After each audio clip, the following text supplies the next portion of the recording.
He might be. Hey, first off, this nuclear deal is going to be front and center our special report tonight. We had Tony Blinken on, the Deputy National Security Advisor, and I want you to hear what he had to say. He's obviously for it. Israel has a right, and it's absolutely understandable that they'd be very skeptical. An Iranian bomb represents an existential threat to Israel, and we have exactly the same objective, to prevent Iran from getting a bomb. There may be tactical differences in how we get there. They would have preferred not to do this first step. We thought it was important to do it because it's such a complex deal to get to the final agreement that we didn't want Iran to use the time to talk, and advance its program at the same time. We prevent them from doing that. Well, I mean, he's saying we got him on hold. Isn't that good enough for 6 months? Yeah. See, the critics, including New York's Chuck Schumer, say that the sanctions were working, that they essentially had a boot on the throat of Iran, and that's why Iran was coming to the table. So, you know, for the administration, that is their argument, that they wanted to get this first step and go to a bigger deal. The critics are saying, listen, this is giving up too much to get not a lot. Sure.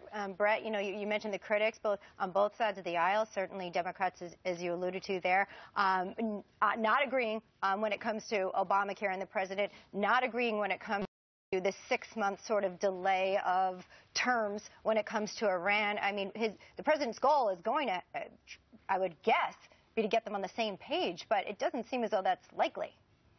Well, it doesn't seem like that yet. They're going to have to do some work on Capitol Hill, as much work as they did, I think, overseas with some of the allies, including France and others, who eventually signed on to this deal. You know, what was interesting, what came out about all of the prep work and the secret clandestine diplomatic talks between the U.S. and Iran that happened before the P5+1 meetings on this deal, and all the setup.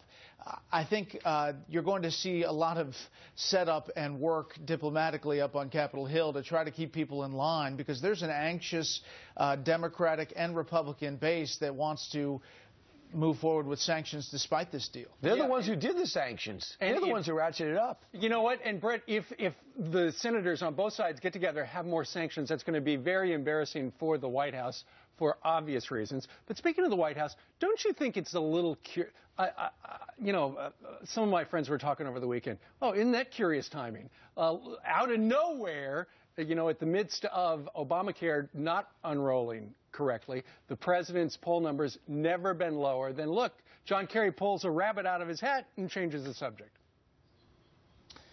Yes, I mean, you're right. It is, you know, questionable timing as far as, you know, how much this is sucking up the oxygen in the room, and Obamacare was taking a lot of front page space. However, they had been working on the deal for a while, and it did come together at this time. I mean, they unrolled it at this point. It's handy for them. It is handy for them. Let's just put it that way. Well, we know